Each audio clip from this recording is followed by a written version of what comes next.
ওয়াশিংটনের পেন্টাগন আর তেল আবিবের IDF war রুমে শত শত সামরিক কর্মকর্তা নিস্তব্ধ। মনিটরের লাল বিন্দুর আলোয় জ্বলছে তাদের হতাশায় ছাওয়া মুখগুলো। পারস্য উপসাগরের নীল জলরাশি আর মাকরান উপকূলের দুর্গম সীমান্ত জুড়ে বিশাল এক দৃশ্যপট তৈরি হয়েছে। পেন্টাগনের মিলিটারি স্যাটেলাইট স্ক্রিনে ভেসে উঠছে এক ভয়ঙ্কর সত্য: ইরানের এলিট গ্রাউন্ড ফোর্সের শত শত rapid response bank, stealth drone আর হেভি আর্টিলারির রক্ত হিম করা মুভমেন্ট।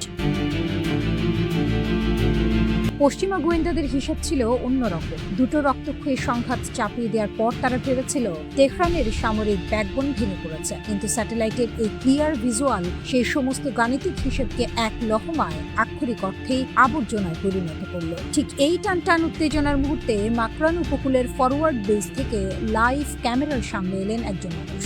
চোখের কোণে কোনো ক্লান্তি নেই, মুখে 1 ইঞ্চি ভয়ের ছাপ নেই। তিনি ইরানি গ্রাউন্ড ফোর্সের অপরাজেয় কমান্ডার ব্রিগেডিয়ার জেনারেল আলী জাহান শাহী।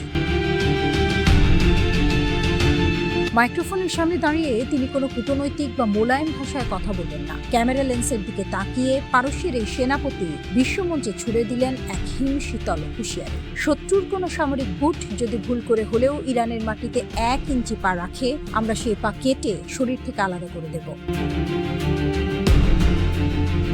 আমেরিকা ও ইসরায়েলের মাস্টার প্ল্যানকে কিভাবে এক চালিয়ে কিস্তিমাত করে দিল তেহরান? পেন্টাগনের ওয়ার রুমে যখন ভেবেছিল শিকার ফাঁদে আটকে গেছে, ঠিক তখনই দেখা গেল ফাঁদটা আসলে শিকারির জন্যই পাকা হয়েছিল।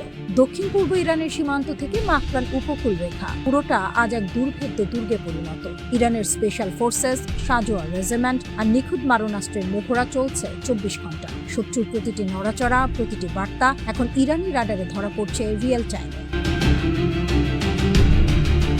কমান্ডার জাহান শাহী প্রকাশ করলেন এক পরম সত্য। তিনি বললেন, আমাদের উপর আঘাত হানতে গিয়ে শত্রু আজ নিজের আসল সীমাবদ্ধতা আর অক্ষমতা পুরো বিশ্বের সামনে উন্মুক্ত করে দিয়েছে। আমাদের সশস্ত্র বাহিনীর লৌহ কঠিন সংকল্পের সামনে প্রতিপক্ষ আজ হাঁটু মুড়ে বসতে বাধ্য হয়েছে। কিন্তু আসল রহস্যটা কোথায়? একের পর এক মার্কিন ইসরায়েলি আগ্রাসনের পর যেখানে শক্তি ক্ষয় হওয়ার কথা, সেখানে ইরান কিভাবে আগের চেয়েও দ্বিগুণ শক্তি নিয়ে উঠে দাঁড়ালো? এই প্রশ্নের উত্তর মেলে ইরানি সশস্ত্র বাহিনীর মুখপাত্র ব্রিগেডিয়ার জেনারেল মোহাম্মদ আকরামিনিয়ার বক্তব্যে, যা প্রকাশ করে তেহরানের মাস্টার স্ট্র্যাটেজি, সম্পূর্ণ স্বদেশী স্বাবলম্বিতা।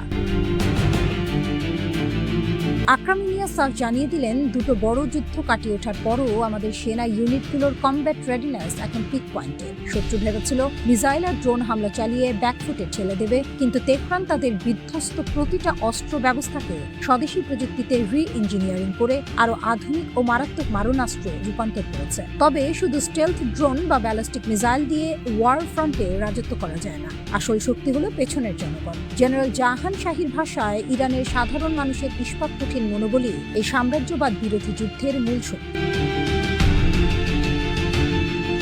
পশ্চিমারা পুরো মধ্যপ্রাচ্যকে গুঁড়িয়ে দিতে পারলেও পারস্যের আত্মমর্যাদায় আঘাত করার হিম্মত তাদের হয়। এই বদলে যাওয়া ভূ রাজনীতিতে খেলার পুরো ট্র্যাকটাই ঘুরিয়ে দিয়েছে ইরান। একদিকে মার্কিন পেন্টাগন যখন বাজেটের টানাটানি আর অ্যান্টি মিসাইল শট শেষ করে জামা নিয়ে চিন্তায় মাথায় হাত দিচ্ছে, তখন তেহরানের বীর সেনারা ট্রিগারে আঙুল রেখে পাহাড়ে পাহাড়ে পাহারায় বসে আছে।